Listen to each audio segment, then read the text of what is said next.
आज हम लोग भगवान की तपस्या और उसकी वजह से उपस्थित या उसकी वजह से उत्पन्न ऊर्जा किसी भी कार्य को संपन्न करने में या किसी भी कार्य को पूर्ण करने में शक्ति प्रदान करती है।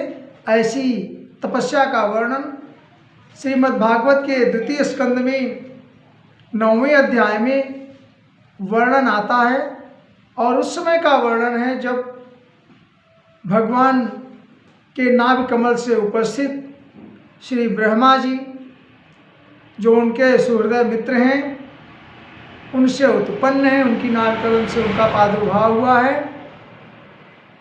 ऐसे ब्रह्मा जी को जब सृष्टि करने की इच्छा हुई या आदेश हुआ, तो उन्हें सृष्टि के उत्पत्ति के बारे में, उसकी व्यवस्था के बारे में या उसके संचालन के बारे में कोई ज्ञान भान न होने के कारण उन्होंने सहस्त्रों वर्ष भगवान की तपस्या करनी शुरू की, क्योंकि तपस्या करना ऊर्जा को, असीमित ऊर्जा को प्राप्त करना है। भगवान जिस समय, ब्रह्मा जी जिस समय उस समुद्र में लहरों के बीच थपेड़े खा रहे थे, उनके मन में सृष्टि करने की शक्ति नहीं थी जब, तो उनके मन में ऐसी इच्छा उत्पन्न हुई कि क्या ऐसा कुछ हो। ऐसा विचार कर रहे थे, चिंतन कर रहे थे। ऐसे एकांत समुद्र के बीच में उन्हें श्रीमद् भागवत के अनुसार व्यंजन के 16वें अक्षर त और 21वां अक्षर प, तप तप तप 2 बार सुनाई दिया, अर्थात तप करो। ऐसा भगवान का आदेश मानकर श्री ब्रह्मा जी ने तपस्या करना प्रारंभ किया और सहस्त्रों वर्ष तक तपस्या की। इसके पश्चात भगवान प्रसन्न होते हैं और परब्रह्म परमात्मा उनको दर्शन देते हैं और अपने लोक को ले जा करके उनसे वार्तालाप करते हैं और उन्हें जिस तपस्या का रहस्य बताते हैं और सृष्टि का रहस्य बताते हैं। इस तरह से यह कथा सुखदेव जी ने परीक्षित से सुनानी आरंभ की, तो उन्होंने कहा कि ये परब्रह्म परमात्मा, ये पुरुष विशेष, ये लोग निष्कपट तपस्या से प्रसन्न होते हैं। भगवान ने उन्हें अपनी तपस्या से उनके मन को निर्मल देख करके उन्हें दर्शन दिए, क्योंकि आप ये जानते हैं रामचरितमानस में निर्मल जन मन सो मोहि पावा और मोहि कपल छल छिद्र न भावा।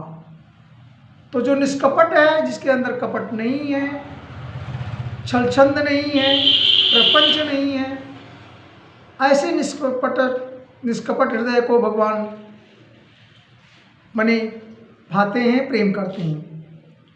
इस तरह से भगवान ने प्रसन्न होकर उन्हें अपने लोक का दर्शन कराया और उन्हें परमार्थ के द्वारा सृष्टि रचने में उनका उपदेश किया।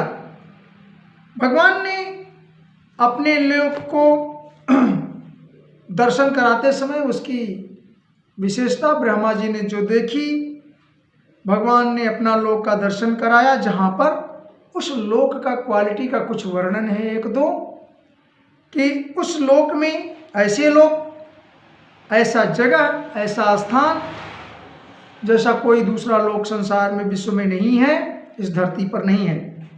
प्रवर्तते यत्र रजस्तमयो सत्वं च मित्रं न च काल विक्रमः न यत्र माया किमुता परे हरे रनुव्रता यत्र सुरार्चितता। अर्थात वह ऐसा लोक है जहाँ रजोगुण, तमोगुण और इन दोनों से मिश्रित सत्य गुण की उपस्थिति नहीं है। वहाँ पर इनके विक्षोभ से उत्पन्न माया का भी कोई स्थान नहीं है, काल का भी स्थान नहीं है। काल की दाल वहाँ नहीं गलती। ऐसा माया से रचित संसार या उनके बच्चे या उनके तू तेरा मैं मेरा आदि का भाव भी उस श्लोक में नहीं है। ऐसे श्लोक में पहुंचकर भगवान ब्रह्मा ने देखा कि ऐसे जगह भगवान विष्णु की माया का या उनके रूप काल का कोई असर नहीं पड़ता। ऐसे वैकुंठ लोक का वर्णन भगवान ने ब्रह्मा ने जो देखा वो किया। और उनके पार्षदों जो सभी उनके स्वरूप समान रूप वाले चतुर्भुज रूप वाले उनकी सुंदरता का वर्णन है, जो यहाँ हम समय अभाव के कारण नहीं कर रहे हैं, लेकिन उनके सभी पार्षद वहाँ उपस्थित हैं। ब्रह्मा जी ने देखा कि उस दिव्य लोक में समस्त भक्तों के रक्षक कौन उपस्थित हैं। ददर्श तत्राखिल सात्वतां पतिम श्रियापतिम यज्ञपतिम जगतपतिम सुनंदनंदन प्रबलार्णदि स्वपार्षद मुख्य परिसेवितम विभुम। अर्थात ब्रह्मा जी ने देखा कि वहाँ पर श्रीपति माने लक्ष्मी के पति, यज्ञपति भगवान, जगत के पति, विश्व के विश्वदेव और सुनंद नंदन और प्रबल आहरण आदि पार्षद उपस्थिति हैं। और ये पार्षद सभी देव और दैत्यों से अर्थात देवता और असुरों से पूजित हैं। ऐसे पार्षदों के चिंतन के साथ ब्रह्मा ने देखा कि इस दिव्य लोक की जो आभा है वह पूरे संसार को प्रकाशित कर रही है। इसके बाद भगवान विष्णु या परब्रह्म ने स्वयं ब्रह्मा के साथ ब्रह्मा का अभिवादन करते हुए हाथ मिलाया और ब्रह्मा से कहते हैं कि आपकी तपस्या से, चिरकाल तक की तपस्या से मैं अत्यंत प्रसन्न हूँ।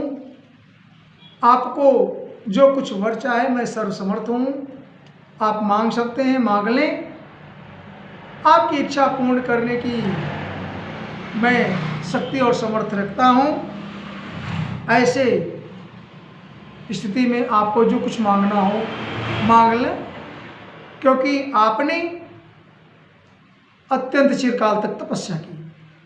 भगवान ने कहा तपस्या से संबंधित 2, 9, 22 और 23 दो श्लोक ऐसे हैं जो भगवान के द्वारा तपस्या को समर्पित हैं और तपस्या के बारे में, तपस्या की शक्ति के बारे में, उसकी पूरी पोटेंशियल और एनर्जी के बारे में भगवान ने कहा है। प्रत्यादिष्टम मया तत्र त्वयि कर्म विमोहते तपो मे हृदय साक्षात् तमाहं तपनो अनघः।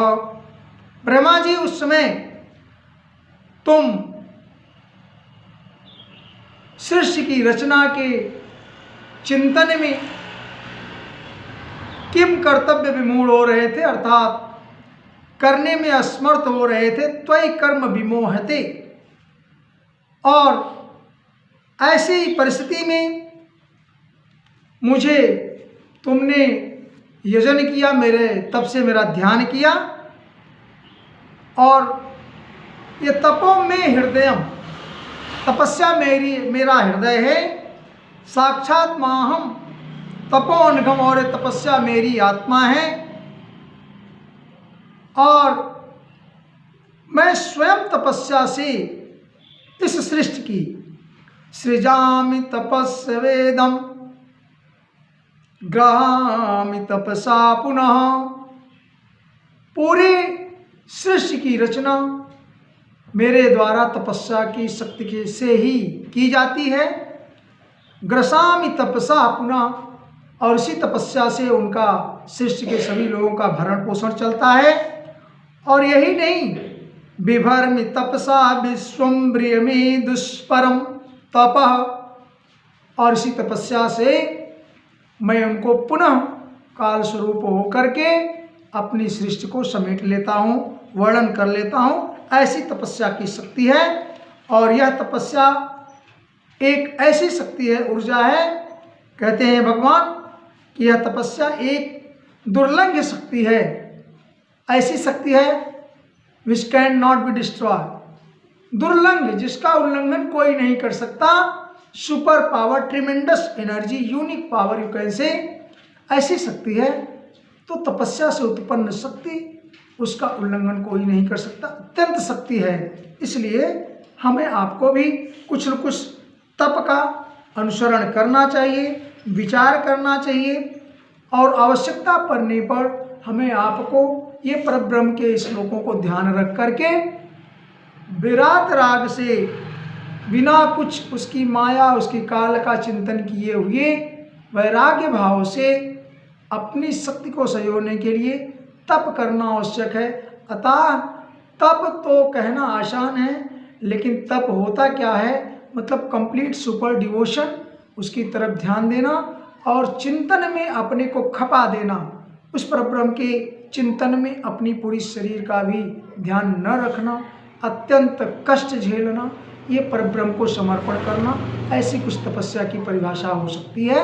इसे चिंतन करने की आवश्यकता है। और उस परब्रह्म को भजते भजते आपको स्वयं, जैसे ब्रह्मा जी को शक्ति आई, वैसे वो परब्रह्म ने, उसका वादा है कि जो तप करेगा उसका हृदय में एनर्जी से भर दूंगा। जय श्री कृष्ण।